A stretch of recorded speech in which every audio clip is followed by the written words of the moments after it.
Hi, this is Crystal Lyons, Cowgirl Logic, and knowing that these times are stressful financially and so many other ways, I even noticed myself getting having a hard time keeping a positive mentality about a lot of things. And so I wanted to share, especially financially, all right? So I wanted to share something that happened in 2008. My family, we went through a divorce, and it was devastating, especially to me and the boys and the church. I say I was pastoring a church, but it was a whole group of us because I am no pastor, but I had a great team, okay? All of us made a really good pastor. And we pioneered a church in a small ranching community in Texas. And the miracles, the move of God was amazing. It was constant. For 5 of the 7 years that we were, we never knew what we would see. It was amazing. And so this divorce was devastating to all of us. And I was just broken, and our congregation wanted to just keep going. But I said, I've got to set aside. I have to. I can't just put a plastic thing over this and minister while I'm not dealing with my own hurt and my family's hurts, and we all felt gutted.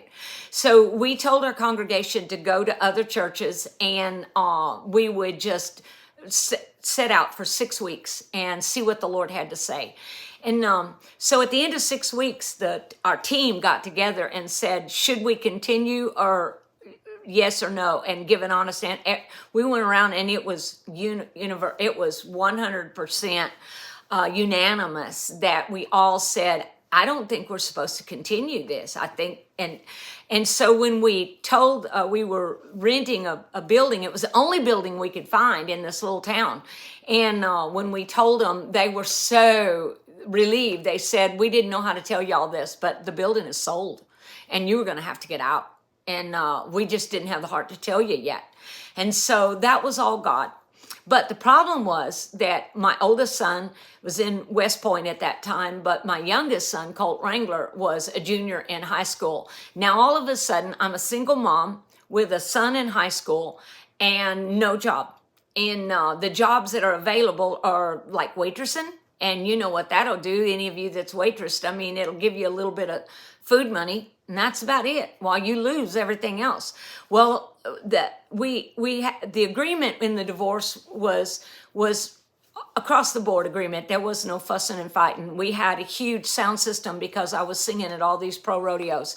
So it was a couple $100,000 worth of sound. He's a very good sound man, and if it had not been for him, I wouldn't have been doing all the things that I did for over 10 years. Wonderfully. If it had been left up to me, I'd have had a jam box under my arm and said, I'm fixing to sing now, and this is great. It was him that had the vision to get all of this out there. So I don't even know how to turn on the sound system. So that was crazy. Let him have it all. Well, that left me with the place that we had just bought.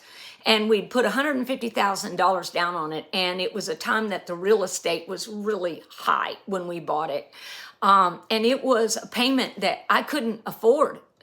Not with no job, I couldn't afford any of it. And I'm fixing to lose it all. And unless God. And so there was a group a core in our church that I went to one of them and asked for a job. And I was told that in these words, you have taken care of us for the last 7 years. Do you think that we're gonna just throw you out to pasture, like rode hard and put up wet type thing? We're gonna take care of you now. And there was a core group of people that put together money and every month gave me $1,000 while I did not work, while I just raised a son and tried to keep things. Well, that wasn't enough. That didn't even make the payment of the farm. So I put the place up for sale. All right. And anyway, but the realtor told me that there was no way that I was even going to be able to get but maybe a fraction of the money back that we paid for the place.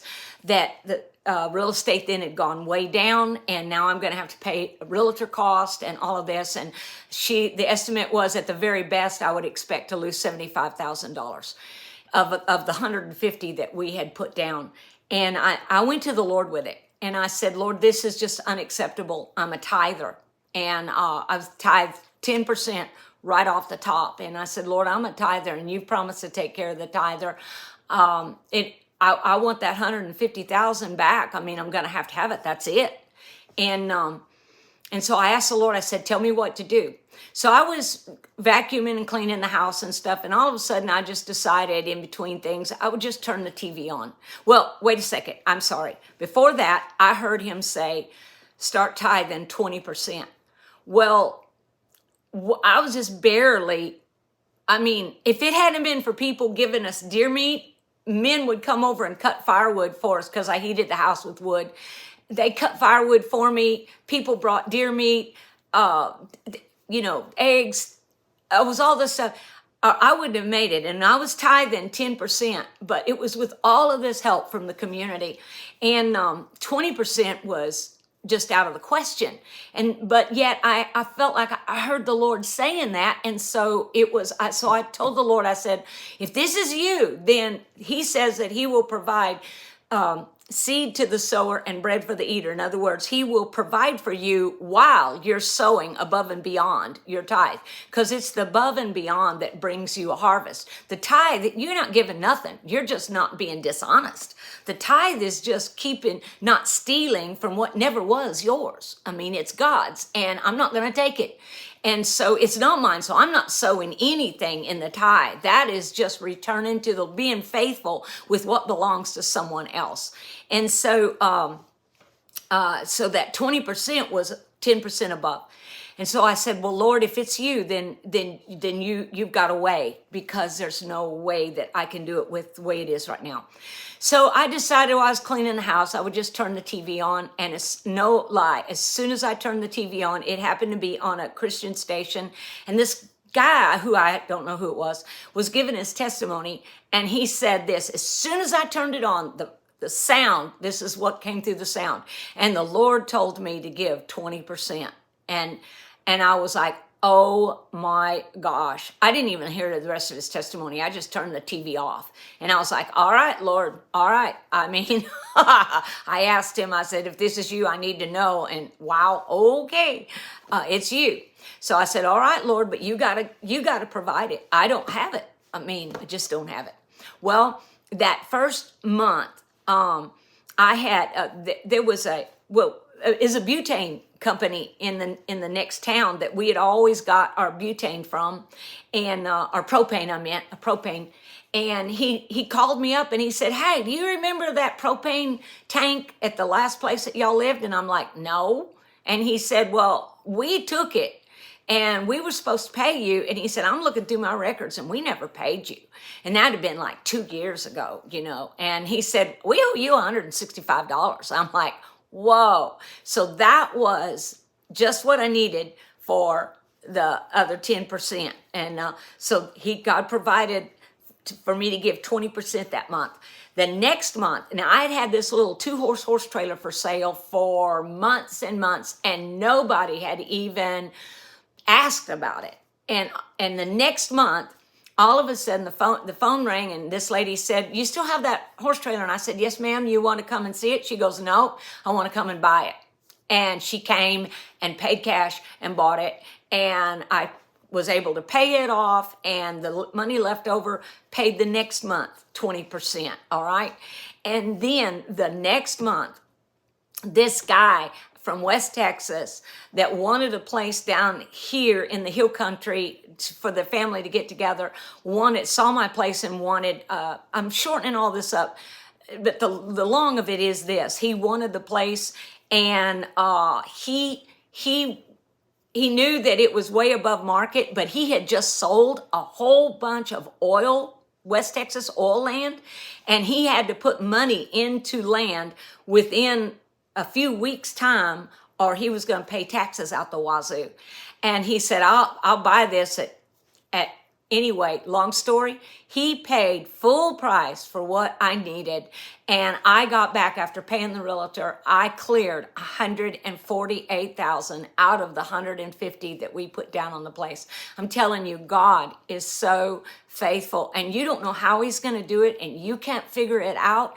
But if you'll trust him and be honorable to him, be honest with what is God's, he will definitely hold you up with what belongs to you. He will take care of your family. David wrote this. He said, I was young, now I'm old, but I've never seen the righteous forsaken, nor his seed out begging for bread.